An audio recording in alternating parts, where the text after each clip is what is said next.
best we can. Um, so relay pumping. Um,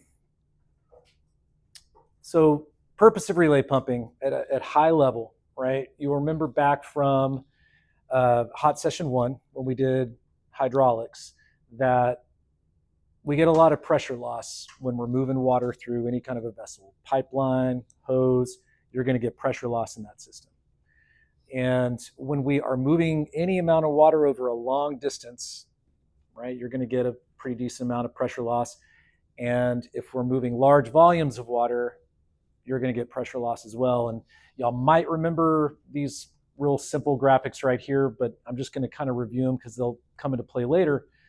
If we are plotting pressure loss over distance, it's a linear relationship, okay, straight line. So if we double the distance that we're moving water, we double the pressure loss. Makes sense?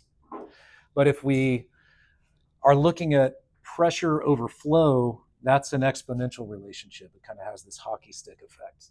So it's proportional to the square of the flow. So what does that mean for us? If we double the flow, we're quadrupling the amount of pressure loss. Okay, that's going to become important as we start to look at getting up above like 1300 GPM and what that means for the discharge pressures that we have. Okay, so just kind of keep that in mind. Other thing at high level, just to review, is the utility of a centrifugal pump as a frontline fire pump. Y'all might remember we talked about, when we go to Home Depot and we buy a pond pump, most of the pumps that we're familiar with are going to operate with, they're going to be positive displacement pumps. Watertight seal between the lobes of the impeller and the housing of the pump. So with every revolution, it's going to discharge a set amount of water. Y'all remember that? If we want to get more water out of that pump, we have to make it spin more times in a given amount of time. So if you want more energy, you've got to make it spin faster. If we hook up a hose to the intake side of that pump and we crank up the juice on it, it's not going to do anything, right? If you want more water, you have to make it spin faster. A centrifugal pump is different. Y'all remember talking about slippage? Did we talk about that weird term from an old textbook? That just refers to how much water can move from the intake side to the discharge side of that pump without being manipulated by the impeller.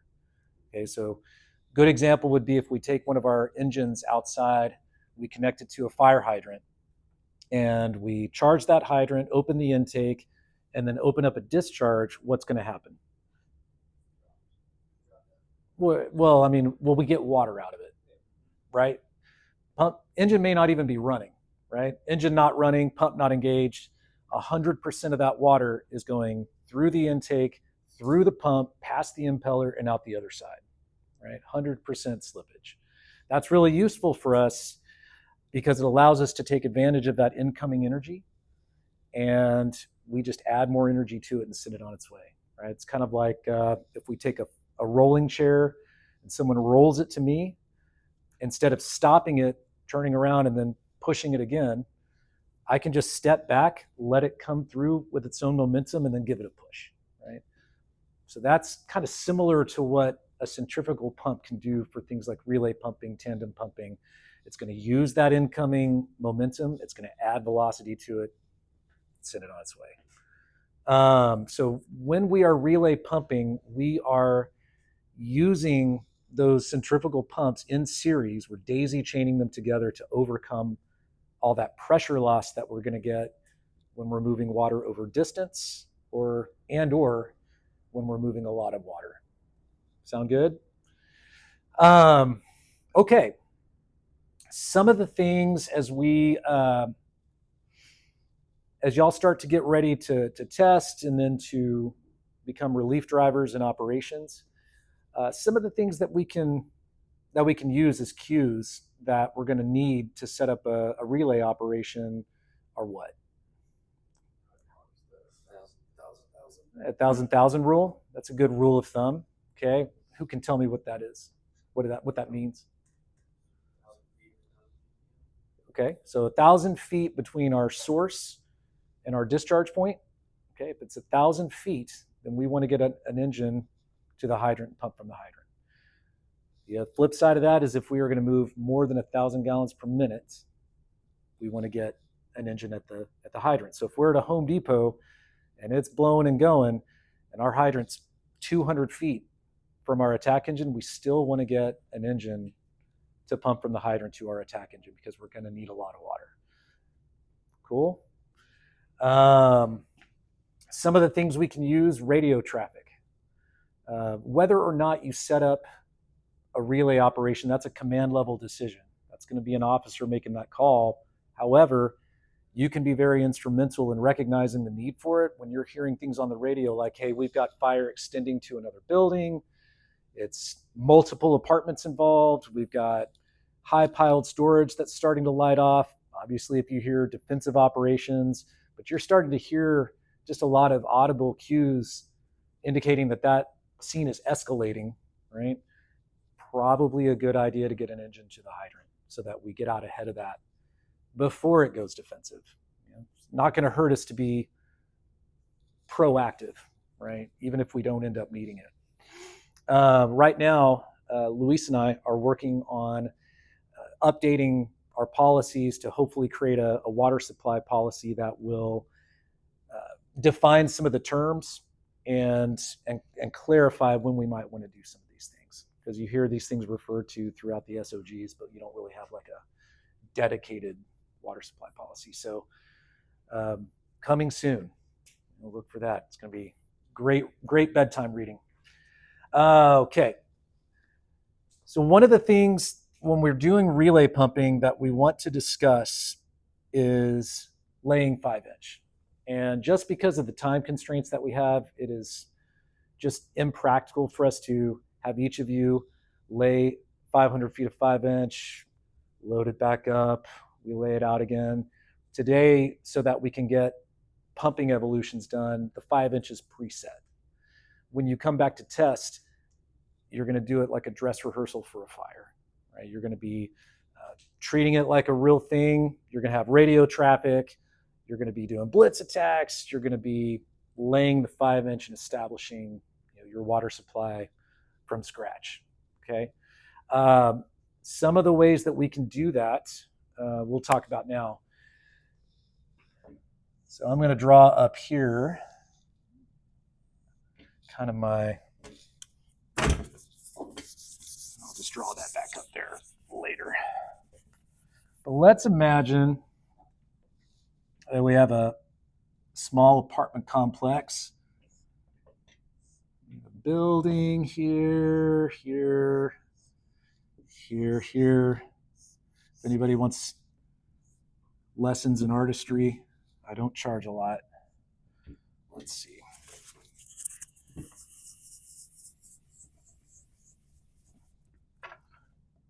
We've got our street.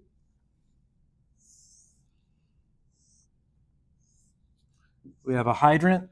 No on-ground hydrants. We've got a hydrant on the street. And here's our fire. Let's just say wind-driven conditions. It's at night.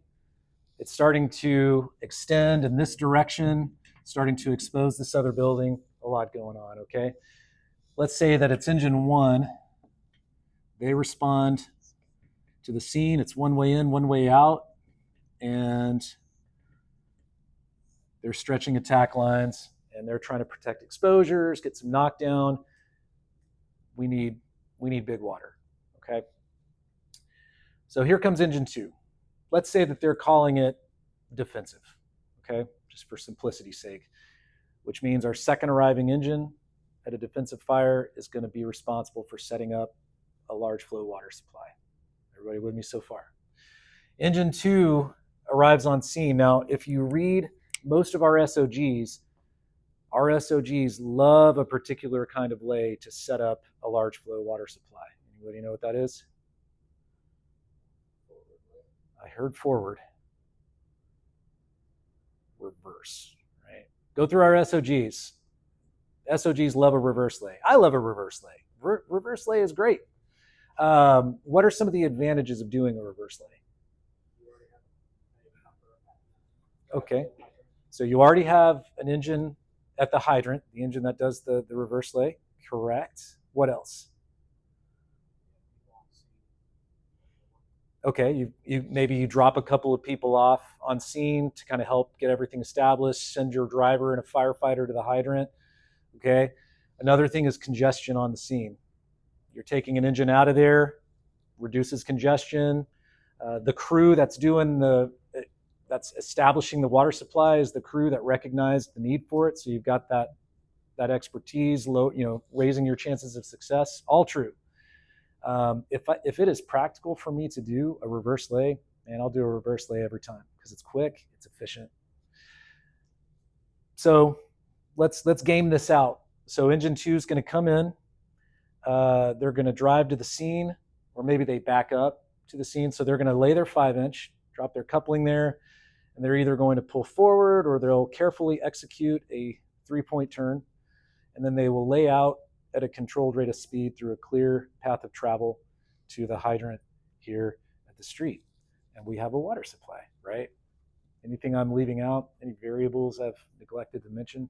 You gotta have 5-inch going across that whole drive area, so it's gonna impede other incoming engines or ladders. Okay, you might. If you're not careful about how you get it laid out, you can impede access. What other, without the hose though, what other obstacles might I be overlooking? How about the 40 cars that are parked alongside the side of the private driveway there, even if there's a fire lane, right? How about APD coming in to help control access, and they try to help, right? They want to help, but maybe they get out to go do a task, and we're not able to locate the person driving that police vehicle to move it, right? So now we have an obstacle there. What else is the big one though? Well, you don't necessarily need that backup engine for a defensive fire, but I will say that the biggest obstacle is probably going to be us, right? It's going to be all the fire apparatus that are coming in, trying to log jam the scene while we're trying to lay out. You know what I mean? We have to be real coordinated so that we don't have a stalemate there. So all that is to say, a reverse lay is not always the most efficient way to establish that water supply. So what are some other options for doing it? I heard forward lay. Okay, I heard split lay. So let's talk about a forward lay real quick, because we get confused about terminology. Okay, my understanding of a forward lay, the sort of traditional way that I was taught, you stop at the hydrant, firefighters get off, they check, flush the hydrant, they dress it, pull 5-inch, they give the signal for the engine to go, off they go. Okay, then they can make the connection to the hydrant, charge the hydrant when they're ready. Is that pretty consistent with your version? Okay. If we do that though, something needs to happen here. What needs to happen here? Someone's got to pump from here. Okay. If it's a real touch and go kind of a situation, we might do something different, something a little bit different, which maybe we wrap that hydrant and then we lay in. And we're kind of still trying to figure out the terminology here, but like wrap and go might be something that we hear, where you wrap that hydrant, you don't stop to flush the hydrant, you're getting that 5-inch laid. Maybe this firefighter can walk along the side, move the dry 5-inch out of the way so that it doesn't impede access for later arriving units. Does that make sense? Still, same thing needs to happen. We've got to get somebody over here to connect to and pump from that hydrant. That might be you giving that instruction. Ideally, your officer will do it, but a lot of stuff's going on. Officers, we can get distracted. We can get our blinders on like anybody else. And if we don't think to make that radio transmission, it might be you. And we don't have standardized terminology on this, so just plain English is great. So, hey, this is engine 2's driver. We wrapped the hydrant. That's about 100 feet north of the complex, and we're laying in. We need our next arriving unit to connect to that hydrant and pump from the hydrant. just plain English, being very clear with what you need. So those are kind of two variants of a forward lay that we can do. And then I heard split lay. Okay, we talked about that. There's been some confusion about what that means. All that means is that we're splitting that lay between multiple apparatus. Okay, and there are multiple ways in which we can accomplish that. There's no one cookie cutter way to do it. So the most clear-cut example would be, okay, engine 2 shows up. They're at the entrance to the complex. They see that there's a hydrant out here. Maybe they drop their 5-inch right there. They lay in. And then maybe if they split the crew, 2 of them can get out. They can break the coupling and attach it to the manifold of engine 1 if they've got a manifold down. So now they've got that part of the lay established. Again, communication needs to happen so that, hey, next arriving engine from engine 2 or engine 2 driver, whoever's doing it, we've got 5-inch dropped at the entrance. We need you to connect to that and lay out to the hydrant, which is at said location. Okay, so let's say it's engine 3. They can connect to that 5-inch. They can lay out to spot 2 and then pump from the hydrant. Okay. It's a split lay, just splitting it between 2 engines. Let's say that we get there and, man, that scene is super congested. We've already got an aerial committed. You know, it can get pretty tight. Maybe EMS is there. We've got other emergency vehicles. It's not going to be pragmatic to lay into that scene. Can we just skull drag hose? Is there anything stopping us from, say, grabbing 5-inch from engine 1 or engine 2, skull dragging it to the entrance, and then completing the lay by doing a reverse lay to the hydrant? Totally fine, right? The only limitation is our ability to use our imagination and think critically. Okay, so that's also a split lay. We're just splitting the lay between crews. Sound good? Questions? When you are laying your 5-inch, just be careful. Nice controlled rate of speed. I like to keep my window open so that I can hear those couplings drop, because that becomes important later. If I know how many hundreds of feet I've laid down, it gives me the ability to accurately determine what my friction loss is, because I can multiply my friction loss by the number of sections. So that's kind of the primer for establishing lays. This is something, definitely practice this with your crews. You'll get a chance to do that when you come back to test, I promise. Questions so far? Okay. Okay. All right, so now I'm going to redraw my, this should look familiar to everybody. The trusty old relay diagram.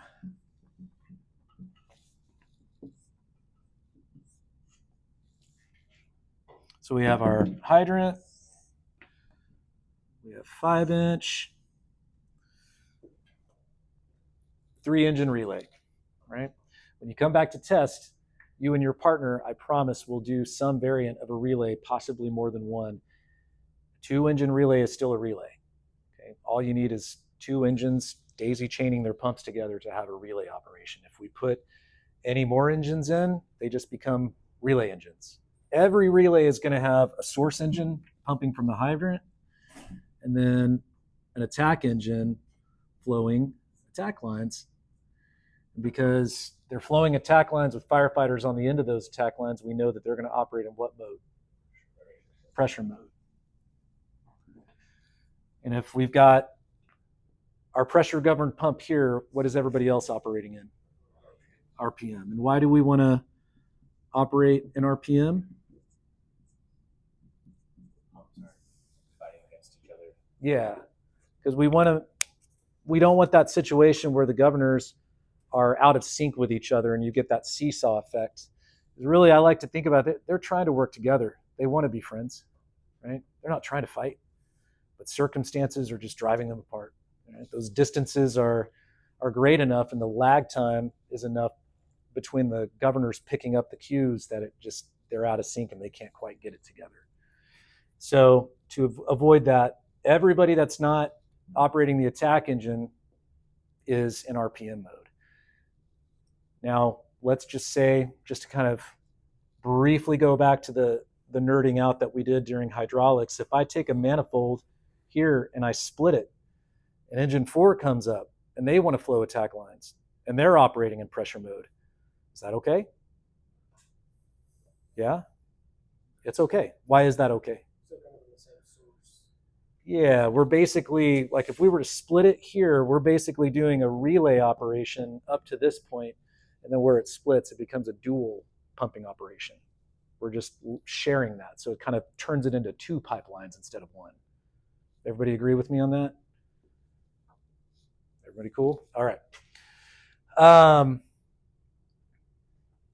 Okay, so that's our basic relay setup. And again, if I put any additional engines in the middle, they just become relay engines, right? More relay engines. When we are getting set up, how far apart should our engines be? Oh, sure. How do we make it make sense? Out of the way. Say again? Out of the way, or Well, out of the, how far apart should those engines be? depending on how much gallons per minute you're needing. It's 1250 plus that we have to have it every 500 foot. It's less than that every 1,000 foot. okay. So the answer was, and that's correct, 1250 GPM per our pump chart is the breakover point. If we're flowing more than that, we need to have them no more than 500 feet apart. Okay. If we are flowing less than that, like let's say it's like a Tesla's on fire, you've got the battery that's burning, and we just need a constant flow of water on it, but we don't need 1,500 gallons per minute on it, then we can be up to 1,000 between engines. Okay. So ask yourself, what am I doing this for? Am I relay pumping to just overcome the limitations of distance for a typical amount of water, or am I flowing for volume? And that's going to tell us how far apart to have them. If we need large volumes of water, we don't want to be more than 500 feet apart, and that is because of this relationship right here. Because the friction loss per section just gets up so high when we get above, say, 1,300 gallons per minute, that you're just not going to have enough pressure left by the time it gets to the intake of the next engine if we're 1,000 feet apart. Does that make sense? And you can see that relationship in our pump chart. If you look on that backside where it says friction loss, I think the friction loss for 1,500 gallons per minute, it's like 18 per section. And that's just kind of a rando amount. It's even more as you go up.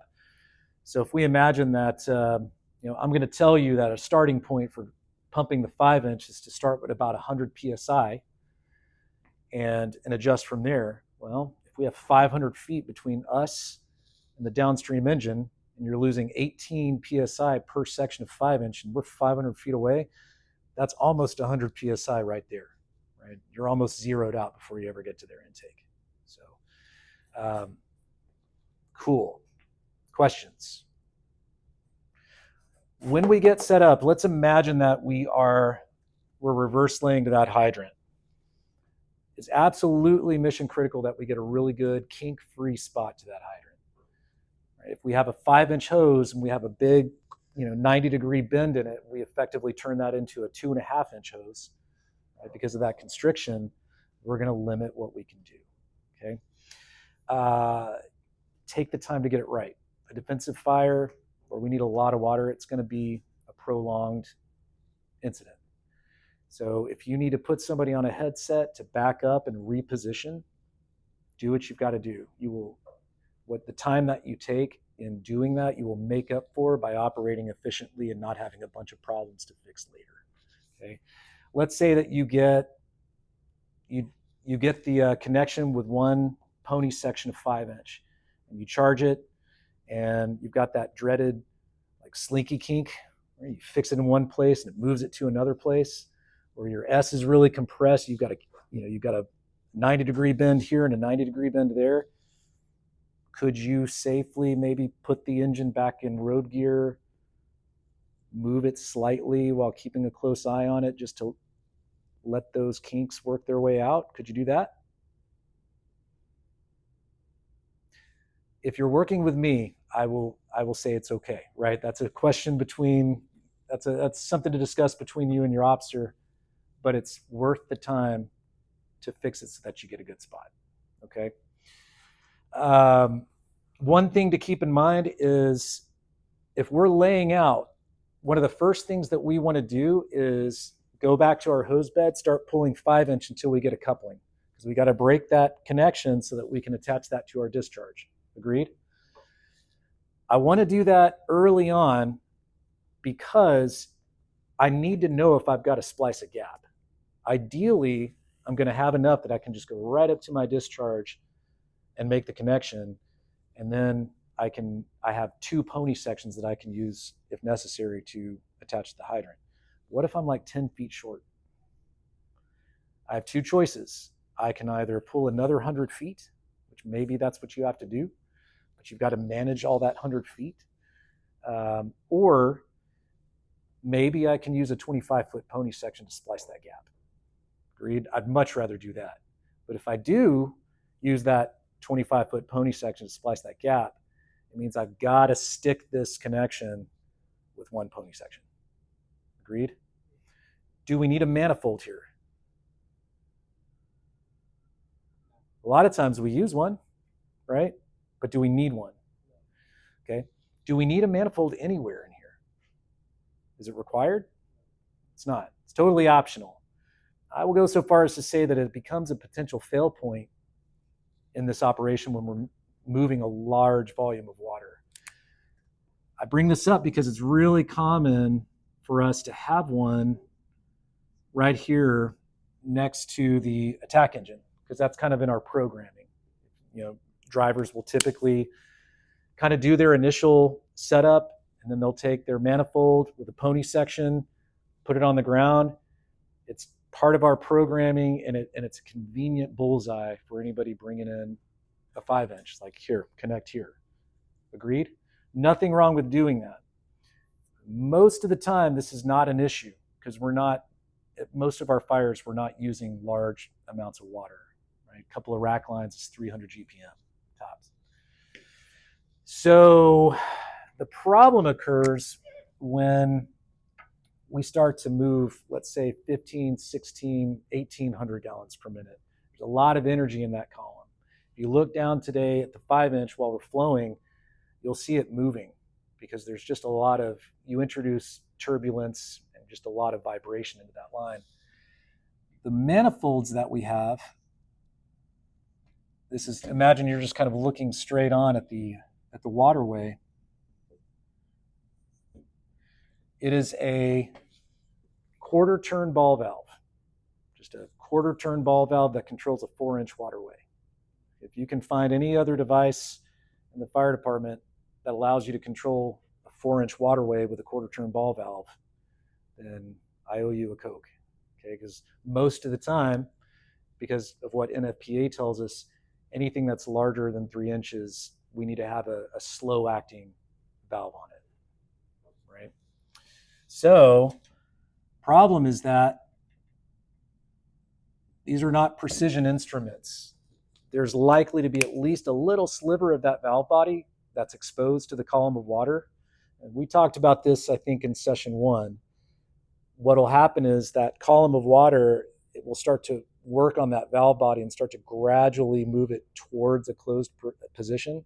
You won't even see it happening. It's really imperceptible until it catches enough of it that it kind of hits that inflection point and then it just slams it shut real quick. So imagine 1,800 gallons per minute just slamming to an abrupt halt. Bad things can happen. So all that is to say, I am manifold agnostic. I do not say always manifold, never a manifold. But if you're going to use it in a relay operation for big water, you want to try to secure that handle in an open position. Once you open it, use a hose strap, a piece of webbing, whatever it is, and just tie it off so that if it starts to close, it's gonna arrest that movement before it slams shut. Okay? Questions about that? All right. Now that we've gotten our good spot, we are going to make sure that our downstream engine is ready for water. Sometimes they may just get on the radio and tell you, hey, we're ready for water. Go ahead and send it as soon as you can. Cool. Or maybe we ask them. And then we are going to send that water at idle pressure. Okay, we're not doing the multiple hand lines thing where we're in pressure mode and we're setting it at 150 and then we're charging our attack lines off of that. Okay, we charge attack lines, we fill supply lines, and we fill them at idle. So we're going to crack open our large diameter hose discharge, nice and slow, let it start filling, open it up a little more, but we're going to open it up all the way. Okay, we're not going to gate back on our LDH discharge. We're going to have it all the way open, and we are going to use our throttle to manipulate the pressure. Okay, we're not gating back on it. Everybody clear on that? When we initially open it up and it starts filling, if we look at the individual gauge for our 5-inch, it's going to start gradually climbing because that section of hose is gradually filling up, right? Once it is completely full against the closed intake of engine 2, it's going to pop up and settle out at whatever the hydrant pressure is plus the whatever pressure our impeller at idle is adding to it. Okay, does that make sense? So if we have, like out here earlier today, we had a static pressure of 60, and then our impeller was adding about 40 psi. So if you looked at your discharge gauge, it would say 100. Okay? 60 here, 100 here. Make sense? Engine 2's driver is going to do the same thing. They're going to confirm with engine 1 that they're ready for water. Engine 1 gives them the go-ahead. They're going to do the same thing. They're going to be at idle. They're going to nice and easy open up their LDH discharge. It's going to start filling. When they do that, what if engine 3's driver is looking at their gauges, what are they going to see? Water's moving again. What is the intake gauge going to do? It's going to drop, right? Water's moving, right? We're converting some of that potential energy into kinetic energy to move that water, right? So you're going to see a drop. What is the discharge gauge for that line going to look like when that water starts moving? It's going to drop also. Same deal. We're converting some of that energy into motion to move that water. So it's going to drop. The reason I bring this up is that we need to be paying attention. Okay? What we don't want to do is see that engine 2 starts filling the line to engine 1, and we see a drop and we're like, oh, I need to start cranking up the pressure. Like, we don't need to do that just yet. It's just we're filling the next section of hose. Does that make sense? Once we have the entire section, or the entire pipeline, if you will, to engine 1 full, and engine 1 is ready to start flowing, then we're going to start manipulating the pressure on that line. Okay? Be ready for, ideally in a perfect world, the driver of engine 1 will let us know once they're ready to start flowing attack lines. In the real world, there's a lot happening, and that driver may be in the weeds and tracking a lot of moving parts, so they may not give you the heads up. Use your context clues, listen to the radio traffic, and watch your gauges. Once it starts, once you see that drop, it's time to start making adjustments. If we're looking at the individual gauge for the 5-inch, the rule of thumb to start, just as a starting point, is that we're going to try to maintain about 100 psi, plus or minus about 25. Okay, we're going to give ourselves a little cushion on either side. And I would say the cushion on either side is not one where if it goes above or below, you're not allowed to touch your throttle. Okay, I'm not saying that. Let it be a guide for how aggressive you are in making corrections. So let's say if it drops to 80, once they start flowing lines, I'm not telling you you're not allowed to touch the throttle and build it back up to 100. I'm just saying you can take it easy, right? Slow is good. If it drops though to like 70 or 60, we need to be more aggressive in getting it into the safe zone again. Sound good? On the flip side, if it settles out for whatever reason, maybe a firefighter shuts a line down and it pops up to, let's say, 120 or 130. Do I need necessarily to back off on my throttle down to 100? Nah. What do we not want to exceed pressure-wise on our 5-inch? 180, right? And that's with a safety factor built in. So we don't want to go above 180 on our 5-inch.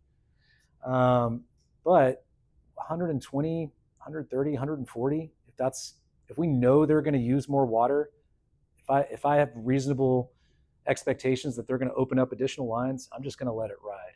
Remember that every apparatus in this chain can only work with what they're given from the apparatus upstream of them.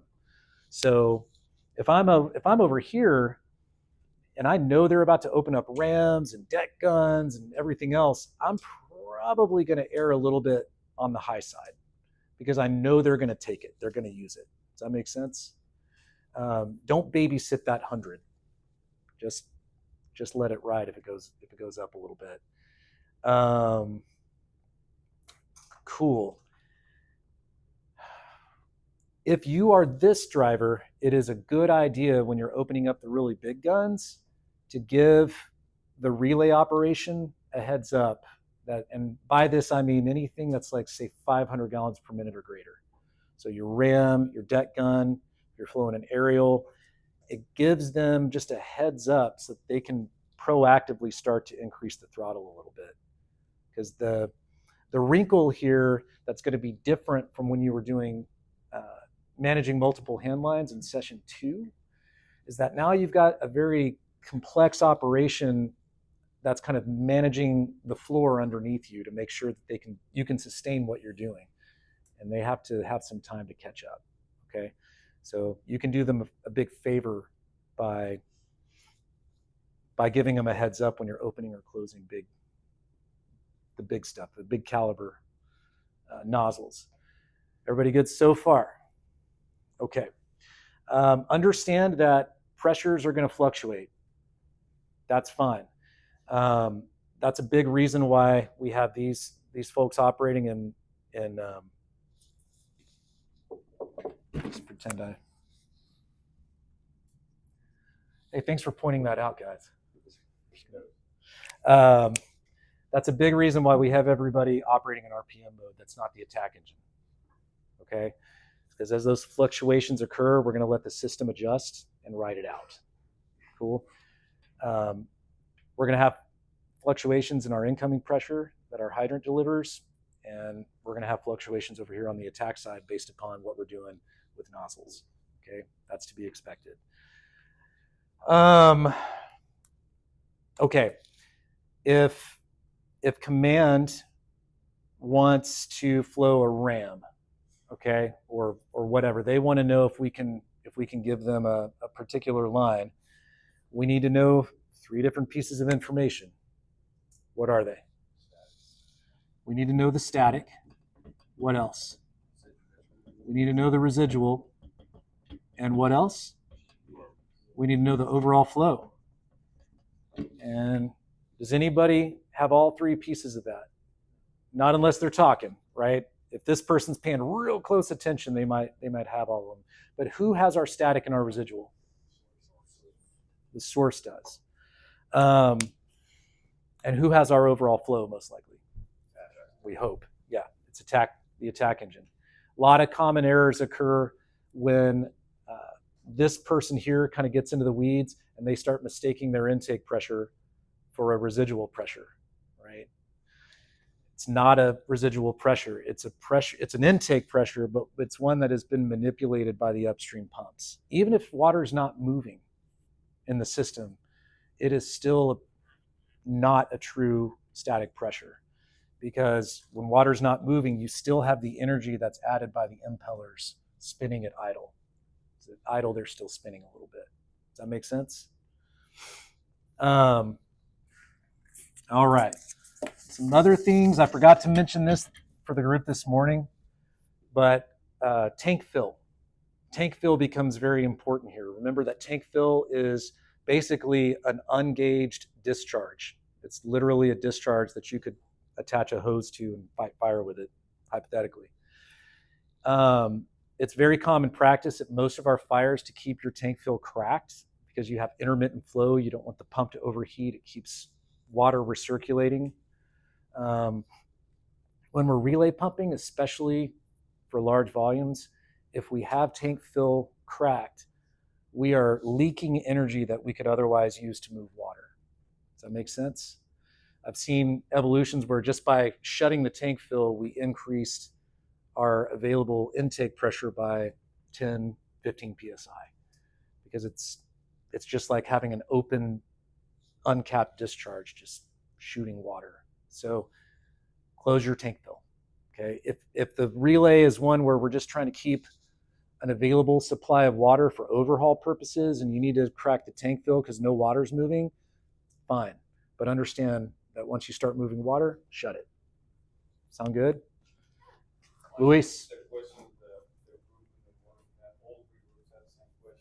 If you're the attack engine, if you're the attack engine, we're flowing a deck and a ram, 2.5 bundle and rack.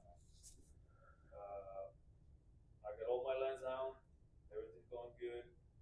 Should I or can I crank my tank fill now? What do you think?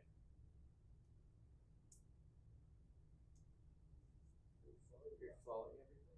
No, you're flowing everything, but everything's good, and you still have, your intake pressure. I'm saying intake, not residual. You don't have a residual. You attack it. Your intake pressure is still at 100. Can you crack your tank fill? So just for our viewers at home, the question is, if we're flowing a deck gun, a ram. 1,625 gallons. That was what we were flowing. Okay, so like just over 1,600 GPM. We've got a bunch of stuff flowing. Our intake pressure is 100. Yes. My tank can we? Because I empty it, I showed up, dumped the tank down or whatever, right? So my tank is empty. I got 1,600 gallons coming to me. I still have about 100 of my intake. Still have 100 psi on your intake. The question is, can we crack tank fill without worrying about? What do y'all think? Here's what I want you to understand. Like, why would you do that?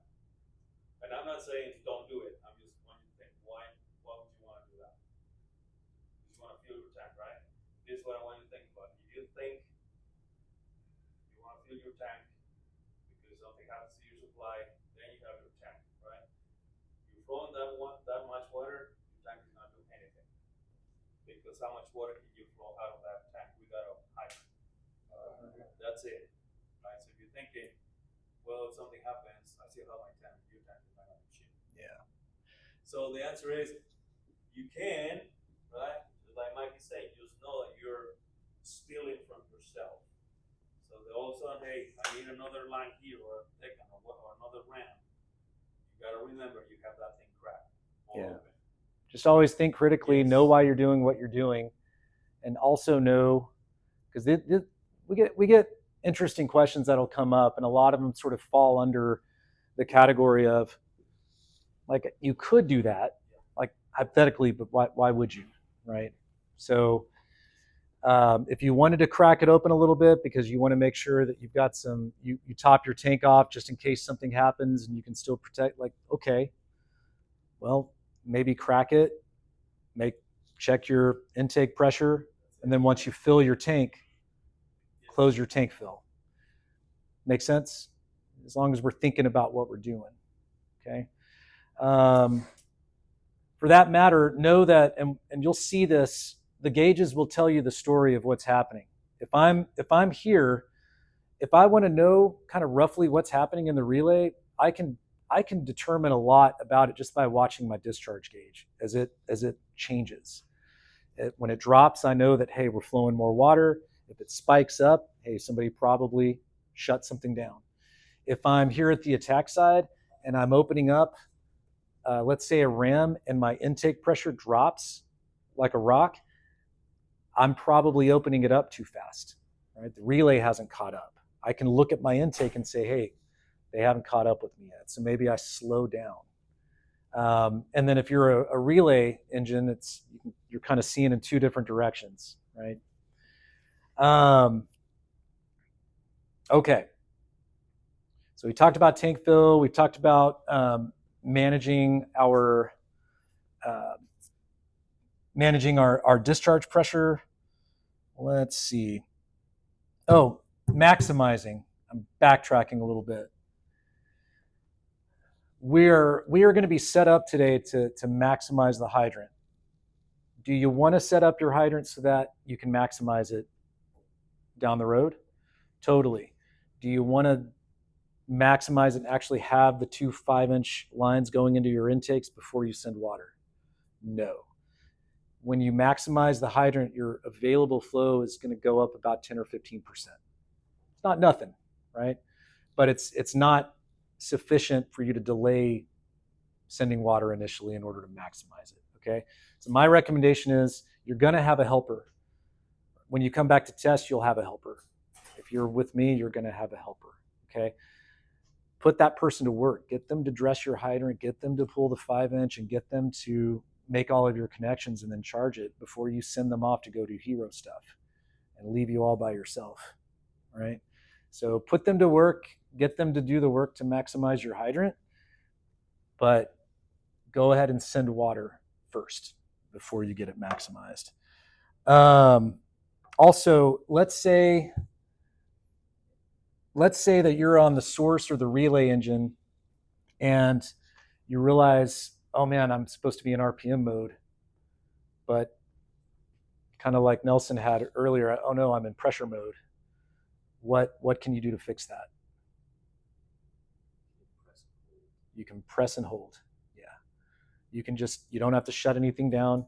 You can press that button to switch between RPM and pressure mode on your governor. Hold it down.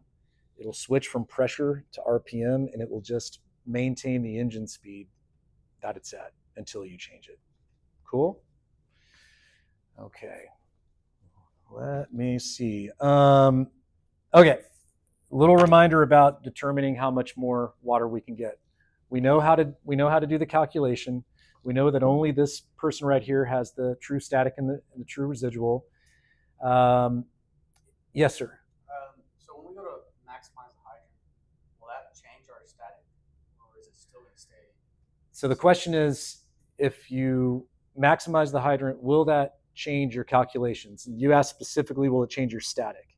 It's not going to change your static, but it will change your residual, right? Your static, water's not moving, right? So static is going to be the static no matter what. But once you bring that additional line in, yes, it will. When you open up your intake, you can watch the pressure increase on your intake gauge. It's a good question. When you do that, not a bad idea to call your counterpart on the attack engine and just give them a heads up. Hey, engine 1 driver from engine 3 driver, we just maximized. Your new residual is 50 psi, 50. And for radio terminology, since I'm thinking about it, it's loud out there, especially when you're over here at the attack engine. Things are muffled, right? If you just say, hey, your new residual is 50 psi, I might be like, did he say 50? Did he say 60? Did he say 15? So just to eliminate some of that confusion, we can repeat the number as the digits, right? So I like to say your new residual is 50 psi, 50. Cool? It just eliminates confusion. Also, when y'all will be on the radio today, you'll be talking to each other. Remember that you are engine 1 driver, or whoever in this diagram you are. You are the driver. If you're calling another driver, it's driver, right? If you're calling engine 1 is fighting fire somewhere. I'll be the person on the radio today that if y'all forget to say it, I'll be the one going, "Hey, this is engine 1. I'm over on Charlie's side. Did somebody have traffic for me?" And then you're going to have to repeat it because it does matter. It can create confusion because everybody's got their blinders on. Okay. And right here, it's easy. Engine 1, engine 2, engine 3. Out there, we've got engine 53, engine 13, engine 33. If you're not in line of sight and you can't remember who's who, is there anything wrong with just saying, "Hey, attack driver, this is source driver"? Anything wrong with that? That's fine. Everybody knows who you're talking about, and the person you're talking to knows. So that's totally fine. If you need to eliminate confusion by doing that, that's okay. Okay. Let's talk a little bit about troubleshooting. One more thing. When we're estimating additional supply, let's say you're already flowing 1,000 gallons a minute, and the calculations tell you can do another, just hypothetically, let's say the calculations tell you can do another 1,000, but you're operating a pump that's rated at 1,500 gallons per minute. Are you limited to 1,500 gallons per minute? Because the plate that is stamped at the pump panel says it'll do 1,500 gallons a minute. 1,500. That's what they're rated for. All these centrifugal pumps out here, 1,500. Can we do more? Because you're getting pressurized water, right? They're rated at draft. Remember that. They flow 1,500 gallons per minute at draft with a master discharge pressure of 150 psi. Okay. If we get a pressurized source in, you can do more. The engines that we get are going to top out at around 2,300 gallons per minute. That's just due to the fact that it's a single stage impeller. The piping is only so big. This can become important if you're at some place like Pleasant Valley and you do the calculations and it tells you can do 3,000 gallons per minute total. You probably haven't calculated it incorrectly. Those hydrants are very strong hydrants, but your engine is not going to do it. Okay? So if the calculations are telling you can do more, then trust your calculation. Or trust your calculation if it's not what the rated capacity of the pump is, right? It's what your calculations say, unless it's more than what the engine will do, which is about 2,300 gallons per minute. That was a little bit muddled, but does that make sense? Questions? Okay. Okay. So some of the things that are going to happen on the troubleshooting side of things, we're familiar with having not enough pressure to do what we need to do. Okay. One of the more common things that will happen in a relay operation is the RPM limit. You remember we talked about that maybe on session 1, maybe a little bit on session 2. So it happens when we're operating in pressure mode. Okay. What happens is the governor has been programmed when it's in pressure mode to maintain the pressure that you've set. Usually we do that at 150 psi on the master discharge gauge. When pressure drops, the governor registers that change and it increases the engine speed to bring it back up to 150. And when the pressure increases, it decreases the engine speed to automatically compensate for that. Cool? We're accustomed to that. If, however, let's say you open up a discharge, pressure drops because now we're using more water. The governor increases the engine speed to compensate. If it does not detect an increase in discharge pressure when it increases the engine speed, then what does it think might be about to happen? What is the governor's fear? Yeah, it's like, oh, you're moving more water than you're getting. So it's going to start taking proactive steps to prevent you from cavitating. Because remember, you will not cavitate these pumps, right? They're programmed not to let you. But one of the first things it's going to do is it's going to impose an engine speed cap on you. So governor tries to raise the engine speed to raise the pressure. That doesn't work. And it says, okay, you have a problem, and I'm going to cap your engine speed until you fix that problem. Cool? And you're going to see that manifested as an RPM limit on the pressure governor. And you're also going to you'll notice that the RPMs are not increasing. And if you start to look at your gauges, you're going to start to see your pressures dropping across the board. You're like, what is going on? Why is it doing this? It's because it's capping your engine speed. It doesn't make everything just implode, right?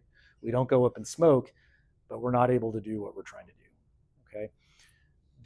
The way to fix that is the way that you would fix any sort of threatened cavitation event. You either need to get more water or flow less, or both, okay? Easiest way, or I should say the most common reason that I've seen it happen when we've been doing evolutions out here is because we're opening something that's big too quickly. Maybe we're opening up the ram and we charge the ram, and the firefighter controlling the ram cranks open that bail. All of a sudden, boom, we're flowing 500 GPM just like that. And that can cause an RPM limit, right? Because we don't have enough of a floor underneath what we're trying to do. In order to fix that, sometimes the best thing that we can do is just kind of slow our roll a little bit. If you're opening up something big and you're starting to see the intake pressure starting to tank, just either pause where you are or maybe back off, kind of gate it back just a little bit and watch your intake.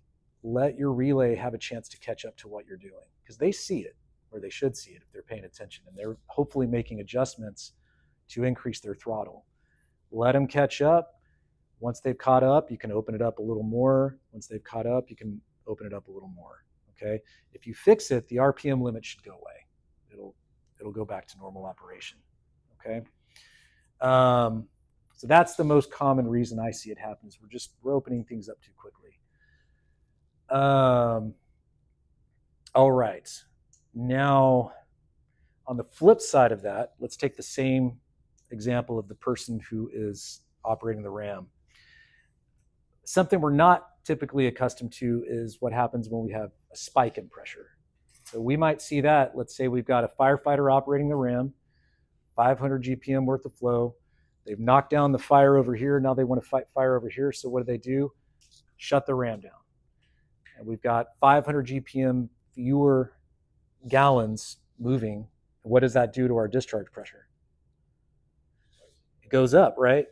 So your governor is programmed so that if we have 30 PSI or more of a spike in 3 seconds or less, it's going to idle the engine, specifically when we're operating in RPM mode. Okay, I may not have made that clear. So let me say that again. If I'm on one of these engines, the firefighter over here shuts the ram down, and that causes a pressure spike, and it's 30 PSI over 3 seconds or less, then my pump's going to idle. Why is it going to do that? It protects itself from what? You're right. What is it protecting itself from? Not from cavitation. We got a big old pressure surge coming back. Water hammer. It's protecting us from water hammer. So it's going to go to idle to quickly decrease that pressure so we don't hammer the pipes. Does that make sense? That happens kind of a lot when we're doing relay operations, because maybe you're opening up the deck gun and the relay is having a hard time keeping up with you, and so you decide, oh, hey, I'm just going to close it and figure it out. Well, you're closing it as they're increasing the pressure. All of a sudden, that pressure spikes, and then it drops to idle, okay? So that happens over the normal course of things. It happens kind of a lot. If it happens, it's not a big deal. What you'll see is the RPM light flashing red, and you're going to hear the RPMs change. So if you're on one of these engines here, you hear the engine speed change and you didn't do it, it's a good opportunity to check your gauges. You probably are going to see that blinking light. Just manipulate your throttle one way or the other. That will acknowledge and clear the blinking light. And then you just reassess what you've got and move on from there. That's all you have to do.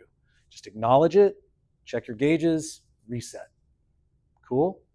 So let's say, though, that that's what happens. You've acknowledged the error, or you've acknowledged that indication. You've checked your gauges, everything's good. And then that firefighter moves the ram, and they're like, I want to hit that fire right there. They reopen it. Now what's going to happen? Your pressures are going to drop, right? Because our water demand just went back up. If you're not on top of that, if you're not paying attention, you can miss that, right? So we always want to be paying close attention to our gauges, the sound of our pump. If you're operating in RPM mode, you are the human pressure governor, right? You're taking the automatic side of it out, and you're that governor. Cool? Okay, so that's a pressure surge. Some other things that can happen, we kind of alluded to it earlier. As the scene expands, escalates, becomes more complex, we've got, hey, maybe we're flowing an aerial over on the other side of the apartment complex. Maybe an engine is hooked up to a hydrant one street over to put water on some exposures. If those mains if we have looped mains and they're communicating with each other, you think that's going to affect what we can do here, right? So the calculation we did 5 minutes ago might no longer be valid. Would y'all agree? In that event, what is something that you can do to proactively help to address that situation? That's kind of an unfair question. Let me just tell you. So let command know. That's a good opportunity for command to get somebody appointed as a water supply group supervisor. Okay. And I would say to command, hey, we're starting to get some drops in our intake pressure. I recommend we appoint someone as a water supply group supervisor. Like use the words, because command's not thinking about that. Command's not thinking about the logistics. They're not necessarily thinking about hydrant pressures and water supply. They're just thinking about what they need and where. So tell them what you need, give them that CAN report, and let them get somebody appointed for it so that they can take stock of the entire scene. Make sense? Okay. Let's talk about pressures that we want to maintain. So minimum hydrant pressure here is what? 20 psi. Why is that? Will we implode the water main if we go to 15 or 10? Probably not. We don't want backflow into the system. We're connecting to a municipal water system where people get their drinking water, right? So we want to maintain a certain minimum pressure just for a safety factor so we're not backflowing. Okay, so we don't want to go below 20. That's our hard deck. Okay. So that's for this person. For these, I'm going to say minimum recommended intake because this is not a hard number. If you can keep 50 psi, that's awesome. Okay. And under most circumstances where we're not flowing a lot of water, it shouldn't be a problem. I will tell you right now, though, when we get into higher flows above like 12 or 1,300 gallons a minute, you're probably not going to be able to do it. If you're flowing 1,800 or something like that, you are probably not going to be able to maintain 50 psi at your intake. Does everybody understand that? Just because of that exponential pressure loss. By the time it gets to you, it's going to leak so much pressure that it might be something more like 20, 30, 40. Okay? Everybody cool on that? We don't want to exceed 180 on our 5-inch. We have taught before, I'm going to tell y'all because I told the last group, something we've taught for years is that if you see a master discharge pressure over 150 psi, then it's a good practice to call for a water supply group supervisor. Specifically, that's this person, okay? Because that is how hard their engine is working to move water from that water main into our system. It's not a hard rule. Just add it to the list of reasons why you might consider asking command to appoint a water supply group sup. If you miss it today or in a testing scenario, it's not a hard and fast rule. It's just a good practice. Okay. For me, the bigger trigger point for appointing a water supply group sup is, hey, this scene is becoming more complex and it's expanding, and we need somebody to track all the different variables. Would y'all agree with that? Okay. Let me make sure that I'm not missing anything.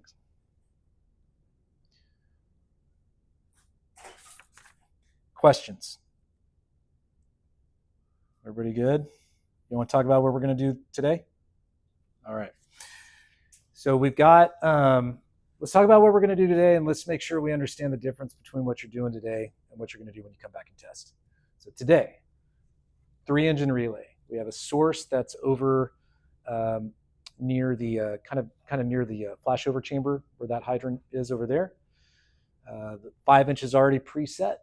It's kind of snaking around the perimeter of the drill field. We've got a relay engine kind of on the other side of the tower over there. And then we've got our attack engine over here by the pond. And they're each about maybe 400 or 500 feet apart, or have 400 or 500 feet of 5-inch between them. We are not laying 5-inch today. Okay, we're gonna set up. We're gonna have a kind of a pre-brief, do the evolution, talk about it a little bit.